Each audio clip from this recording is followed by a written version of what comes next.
Welcome to your Fat Wallet videos. Hello, I hope you're having a great day. I am Jaime Elizondo from Real Wealth Ranching, where I teach about grazing, about genetics, adapted genetics, about the optimal calving season, and about nutrition when grazing.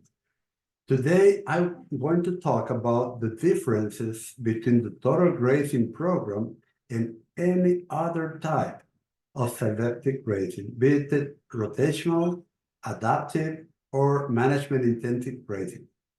They all use selective grazing, and there are only two types of grazing in the world, two styles of grazing in the world. Selective grazing, where you allow your livestock to select the best and reject the rest, and that makes them advance faster through your property. And non-selective grazing, where we ask our livestock to consume most all of what is there for them to graze. We strive for a grazing harvest efficiency when grazing from 80 to 90%. And this is the main difference between the Total Grazing Program and any other selective grazing program. But let me tell you another thing, that's because it all goes together. What is it that determines your profits on a grazing livestock business? Would it be stocking rate? Could it be weaning weights for cow fertility, low cost? Well, all of them are important, but the one that determines profits the most is stocking rate, the amount of productive livestock you can maintain at a low cost in your property for the full year. That's what will determine your profit. So let's keep that in mind as this talk continues. Okay? Okay. So if you want to maintain a larger number of livestock at a lower cost in your property, you need to minimize many things. Cost is one, overgrazing is another one. But let's talk about hay costs, which are becoming the larger part of your year cost per cow. So if we can use stockpiled grass, standing hay, instead of buying hay, we eliminate hay costs and we can save around $300 per cow or cheap equivalent per year. So when you think about increasing stocking rate, please do not think that that will cost you more in hay, because we're going to take hay out of the equation as much as possible. Sometimes we're going to be able to take it 100% out, sometimes 80%, but let's strive for the highest savings possible. Okay? Okay, so I already said that there are only two styles of grazing, selective grazing and non-selective grazing. So which one is best? People tell us that if you don't allow your cattle or your sheep to select the best and reject the rest, you are shorting them on nutrition. But that is not true in the Total Grazing Program, where we consider genetics as a tool to improve your land. And how do we improve our land? Well, by doing the Total Grazing Program, we minimize overgrazing. And what is overgrazing? Would it be taking the grass too short? Well, yes, if you are thinking about a set stocking situation, but if you are thinking about at least a daily rotation where you move them every day, taking the grass shorter, closer to the ground is better for the plant. I bet you didn't think this was possible, but it is, because the saliva of your livestock will be closer to the growth points, to the roots, to the crowns, and it will inoculate your grasses with the saliva that creates a much faster regrowth and leafier regrowth when you take all the stems off. Why is it so important to take the stems off with a non-selective grazing? Because the stems continue to consume energy by respiration, while the green leaves produce energy through photosynthesis. So the amount of leaves to stem is determinant in how much energy is left over after photosynthesis to create new growth and to store in the root reserves and crown reserves as an energy reserve. Okay, so the leafier your pasture, the better for the regrowth for your livestock, because green leaves are higher in digestibility than stems. So we want to create a high leaf to stem ratio in the regrowth, leafier pastures. Okay, so we take it off down with your livestock, and that creates a leafier regrowth in the green season. But what will happen when you advance slower to your property and your grass starts to grow faster in the spring or in your green season, and that creates a surplus of grass? Do you continue rotating your property like in other programs? No. In the Total Grazing Program, it is very important to keep our livestock with higher quality grass in front of them the full green season, because that's when we can get the best body condition, the best winning weights, and the best daily gains, the best milk productivity. So in the green season, our focus is on keeping the highest quality grass in front of our livestock, and whatever gets away from us will be stockpiled for winter use as standing hay. Okay, that's how we save the $300 that I mentioned earlier, and that's how we do not graze over mature grass all the time, as some people mistakenly believe we do. We never do that. We always take our livestock to our highest quality grass paddocks. That's how we make better gains in our individual animal performance, and we can increase our stocking rate while we minimize overgrazing, which is grazing grass when it is too young. Okay? So to do this, you need to have a minimal electric fence infrastructure. So we need a water alley so we can move our livestock back and forth to our best paddocks in the green season and allow the rest to stockpile. And I have a very simple way to do this that I explain in my classes. So do not think this is difficult. This is very easy. You just tour your property and you look at your grasses, which are better, and your livestock will pay you with better performance if you do this. And this also allows other things like stockpiling larger areas, more acreage, and saving more on hay, and increasing your stocking rate at the lowest cost possible. So this is how we do not graze over mature grass all the time as other people do. That's sad, but other people do.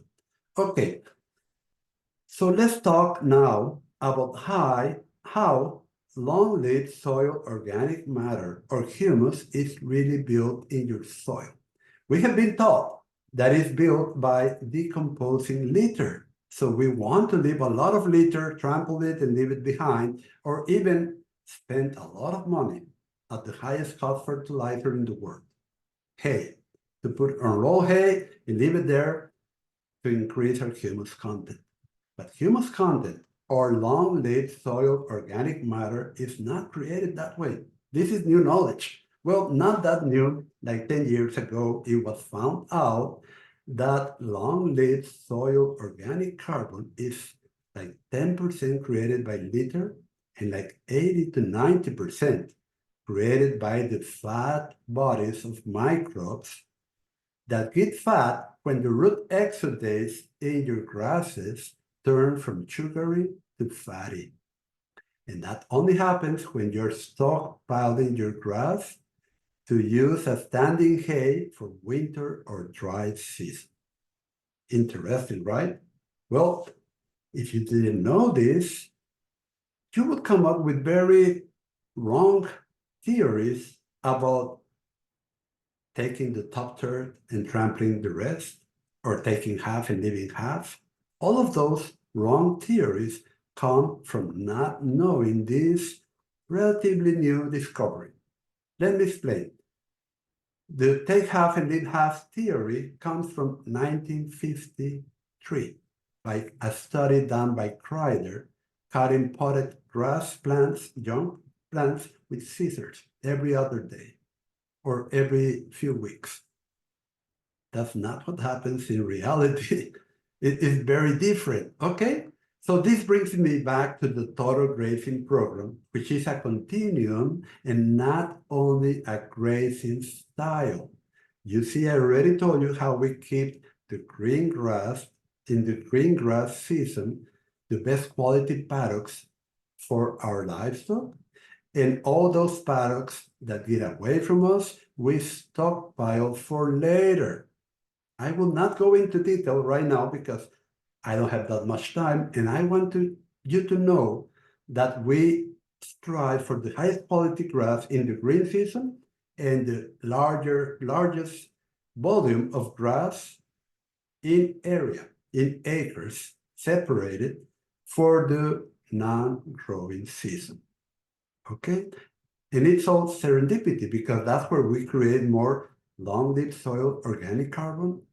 Our plants will be higher in energy reserves, and next year, when we graze it off in the winter, next spring, the regrowth will be leafier and much more vigorous in those previously stockpiled paddocks. So we alternate the areas every year, every other year, and depending on the environment, you will be able to do it. And that's how you improve your productivity, your grass productivity, and your soil. That's how you regenerate it, because it is by long-lived soil organic carbon that you feed your plants with higher and better nutrition. And that's what feeding plants on demand gives you. Then you have less insect pest pressure and less problems with your livestock health. But you need to increase the humus content, okay? Okay, what happens with rotational grazing, adaptive grazing, management intensive grazing? Well, they do selective grazing. And when you do selective grazing, you will always incur in overgrazing, grazing plants that are too young if you carry a high stocking rate. A high to very high stocking rate determines your profits. So if you want to be profitable, you cannot do those, because any type of selective grazing will create overgrazing. Imagine this. You have a very high stocking rate. You have 1 cow per acre in a place that usually carries 5 acres per cow. So you start grazing, everything runs perfectly in the spring, and then heat comes, rain stops, and your grass starts to grow slower. So you have a high stocking rate, remember? Okay. So you come back with your herd, and the grass is not ready to be regrazed yet, because you only graze a third or half of it, trying to cover the whole property by top grazing. You end up coming back too soon when it grows slower. And you also create scours in your livestock. Okay, let's dismiss the scours. Let's dismiss your livestock health, and you think about the grass. So you come back sooner and it's not yet well recovered. So you graze it again because you don't have anywhere else to go, unlike the Total Grazing Program, where you already have stockpile to go back to if growth slows. And that's how we minimize overgrazing in the Total Grazing Program, and that's how you cannot minimize overgrazing under any other selective grazing system. Okay, so would that mean that they seriously limit their potential stocking rate? Would that mean that they seriously limit their creation of long-lived soil organic carbon? Yes, That's the fact. Selective grazing will always lead to overgrazing whenever grass growth slows down at a high to very high stocking rate, which is required for maximum profits. Okay? So what you need is to not graze grass when it's too young, because that weakens the roots and crowns, even when you have a very high stocking rate, because that will limit your regeneration programs of your land and your grass plants and your profits. Okay, so we know what overgrazing is, but did you know that if you only take half the plant, which makes you come back sooner? You understand this, right? By definition, non-selective grazing takes more of the plant and selective grazing takes less. Okay, so you come back sooner, and that creates overgrazing, even if you only took the top half or the leaves and left the stems. Now remember, stems consume energy by respiring, leaves produce energy by photosynthesis. So when you take the leaves off and leave the stems, and you have to come back, when you regrow the leaves, are you starting to come back? That's when you kill the plant. And that's when we say, oh, it was a very dry year. Oh, it was the freeze came too soon and killed the plants. No, it was man-made. It was overgrazing. So, okay, we alternate the different sections in your property through the years and every year. So please start with your flexible electric fencing infrastructure. Do not start building a lot of little paddocks, permanent little paddocks. Don't do that.